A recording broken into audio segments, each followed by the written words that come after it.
when it comes to implementing a successful email marketing strategy, there's some good news and then there's some bad news. The good news is whether you have 100 subscribers or 1,000 or 10,000 subscribers, this strategy will work for you as it's worked for ourselves and our clients. The bad news, you're actually going to have to do quite a bit of work because the whole just send a couple emails and you'll make a bunch of money is leaving out a lot of important information. So timestamps below, along with some other helpful videos to figuring out what your lead magnet should be, as well as how to write a high converting landing page. So let's go ahead and jump right in.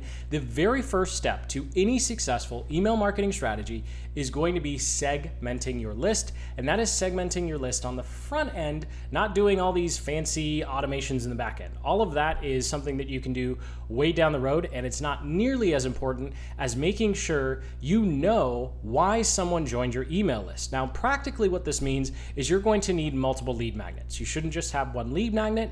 And if someone opts in from a blog post versus a YouTube video versus a opt-in form on your homepage, all of these people should go through a separate sequence when they first join your email list. And this is actually going to be step number 2, which is nurturing those new leads.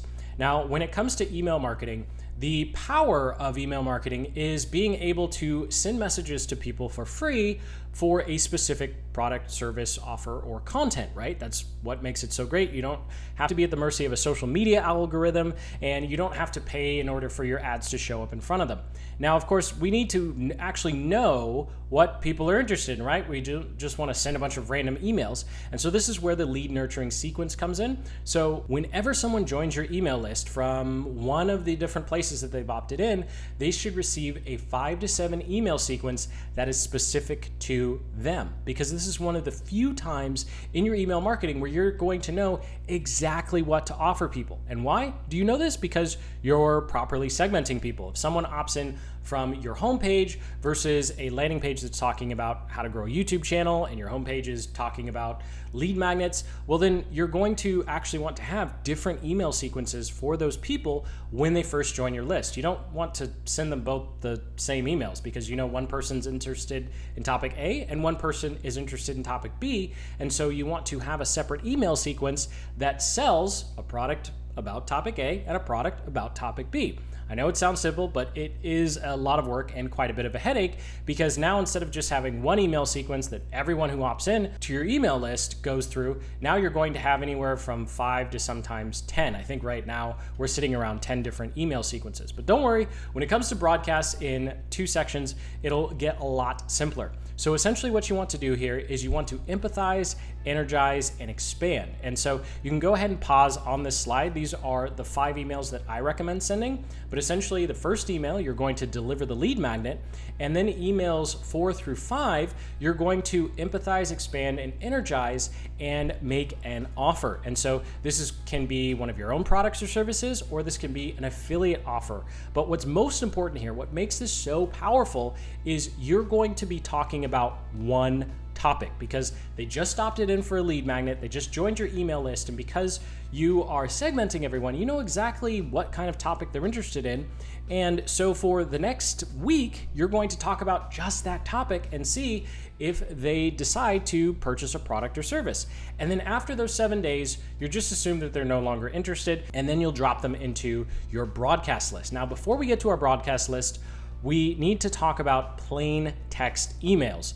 And I'm including this as a complete section because it's so important that you use plain text emails when you're sending these types of emails, especially if you are building yourself up as an influencer, you offer a service, or you're selling digital products.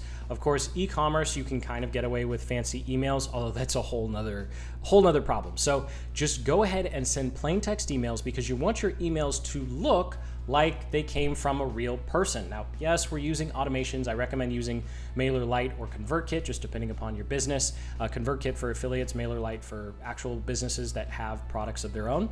And your emails are much more likely to actually get into people's inboxes when they don't look all fancy. Now, of course, you'll see really fancy emails from bigger brands, and that's not something you want to do because you are working to connect with your email subscribers on a much more personal level. And so those plain text emails are going to be able to allow you to not only, of course, get through some of the spam filters and hit the inbox, but also it's just going to be a lot more personable, because when's the last time one of your friends or colleagues sent you this really nice looking HTML formatted email? Probably never, unless they were forwarding some sort of sale email, right, around Black Friday or Cyber Monday. So when it comes to these emails, just keep it plain text. You can add a couple of images. We still use plain text emails in all of our sequences. And even when we do broadcasts, we maybe have 3 to 5 images at most. And most of the time we just have 1 or 2.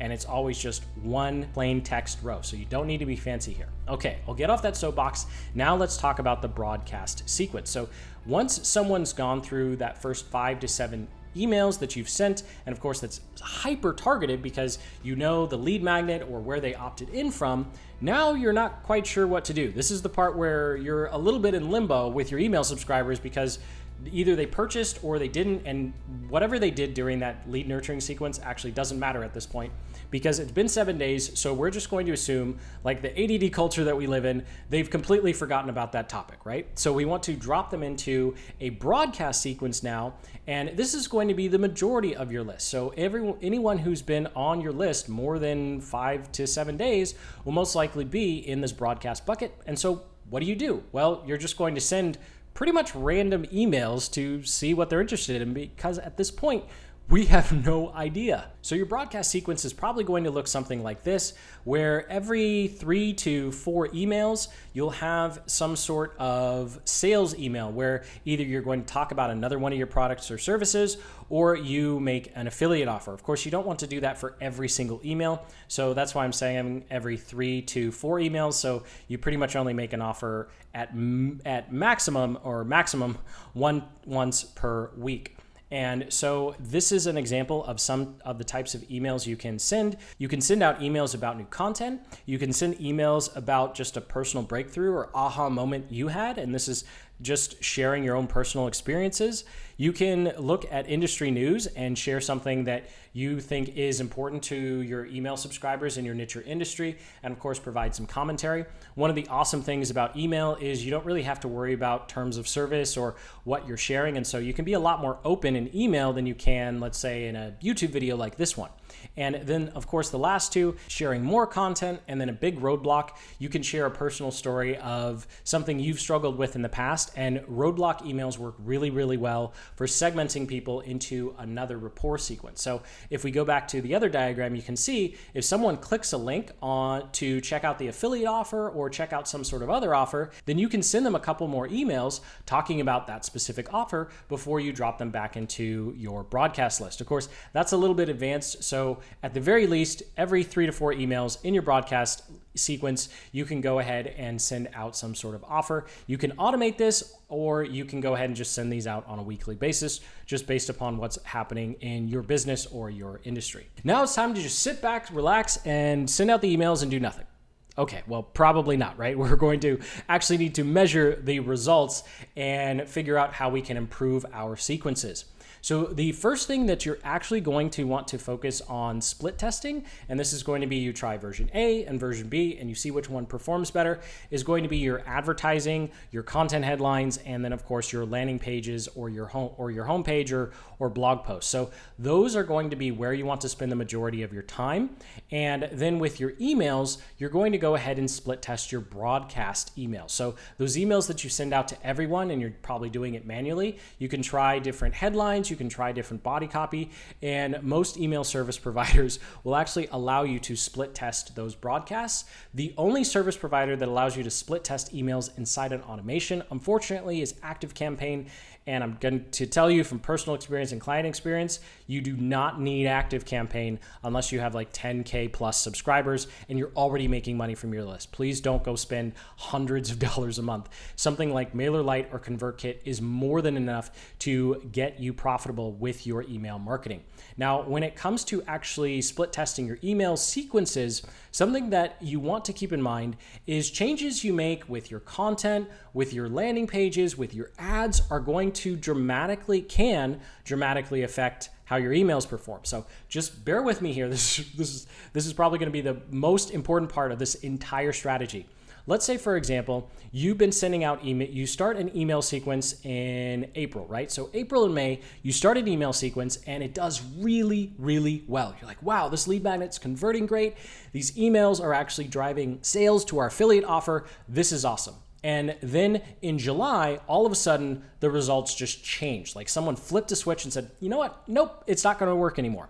Well, what you want to do is probably go back to June and look at what changes you made in your landing pages, in your ads, and your content, and just traffic in general. Because something that we've seen is there's actually going to be a month delay. So what happened to us in the past is we changed a landing page in June to a headline, and our conversion rates went through the roof. But then in July, we started making less money. And it turned out that even though the landing page got us more email subscribers and conversions, the new people we were getting weren't actually purchasing. So we went back to the old one that converted lower, but actually gave us sales. So hopefully that makes sense. Just with measurement, it is so important that you just document all of the changes you make in your funnel and your emails. It can just be a Word doc where you just say the date and what you did. And that's more than enough to stay on top of all this tracking. So thank you so much for watching. Sincerely hope you have a much clearer picture on what you can do with your emails and specifically your email strategy. Whether you have 100 subscribers or 1,000 or 5,000, this is the strategy to go with. Making sure you segment in the beginning, send that rapport lead nurture sequence, and then go ahead and drop people into a broadcast. So comment below if you have any questions. Hit that subscribe button for more marketing strategies just like this one. And until the next, keep building the business you love.